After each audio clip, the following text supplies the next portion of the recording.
இல்லைங்க, நாங்க பார்த்ததில்ல. இந்த மாதிரி ஐடி ஜாப்க்கோ இல்ல ஏதோ ஒரு ஜாப்க்கோ மந்த்லி சேலரிக்கு போற மாதிரி சாப்பாடுலாம் கட்டிட்டு லஞ்ச் எல்லாம் கட்டிட்டு போன முதலமைச்சரை நாங்க பார்த்ததில்ல.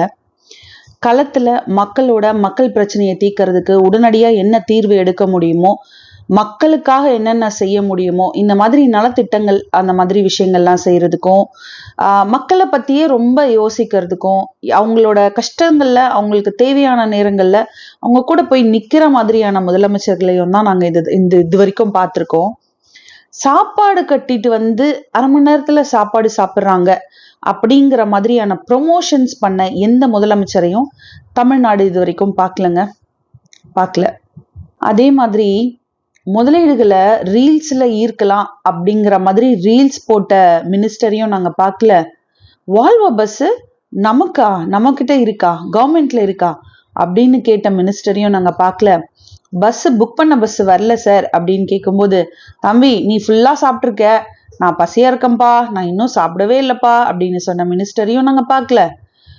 ஃப்ரீக்வெண்டான ஒரு பவர் கட் இஷ்யூஸ் இருக்கு, எல்லா இடத்துலயும் மணிக்கணக்கா பவர் கட் ஆகுது, நைட்ல ஆகுது அப்படின்னு மக்கள் ரோட்ல இறங்கி போராடும் போது, இது போன ஆட்சியில இருந்தவங்க தான் இத வந்து நம்ம ஆட்சிக்கு எதிராக பிரச்சனை பண்றாங்க, அவங்க தான் இதெல்லாம் பண்றாங்க அப்படின்னு பிளேம் பாலிடிக்ஸ் பண்ண பொலிட்டீஷியன்ஸையும் நாங்க பார்த்ததில்ல.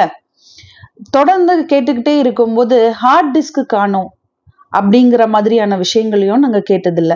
எங்களுக்கு எல்லாமே உண்மையிலேயே புதுசா இருக்குங்க.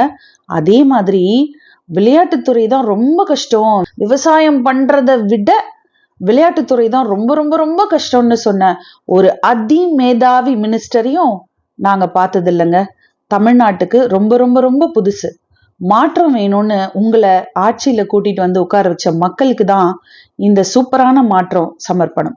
அப்புறம் என்னப்பா, மாற்றம் கேட்டு ஓட்டு போட்ட மக்களே, பிளாஸ்ட் தானா? திமுகக்கும் எனக்கு நடுவுல யாரு வந்தாலும் நிர்வாகம் பொறுப்பல்ல. இது கிட்டத்தட்ட ஒரு 3rd கிரேட் ரவுடி பேசுற வார்த்தை. அப்போ இவங்களுக்கும் திமுகக்கும் நடுவுல வந்தது யாருன்னா கூட்டணிகள் தான் இருந்தாங்க. நாங்க வெளியே இருந்து ஆதரவு தெரிவிக்கிறோம். நேத்திக்கு அவர் அவமானப்படுத்தினது கூட்டணி கட்சி தான் அவமானப்படுத்திருக்காரு. ஐஎம்எல்ஆ இருக்கட்டும், விசிகே இருக்கட்டும். நான் காங்கிரஸ் பத்தி பேச நான் தயாராவே இல்லை. ஏன்னா காங்கிரஸை வந்து ரொம்ப பெரிய மதிப்பான ஒரு பார்வையில பார்த்தது. நான்லாம் வந்து எனக்குலாம் காங்கிரஸ் எல்லாம் அவ்வளவு பிடிக்கும். ஆனா இந்த எலெக்ஷன்ல அவங்க பண்ண விதத்துல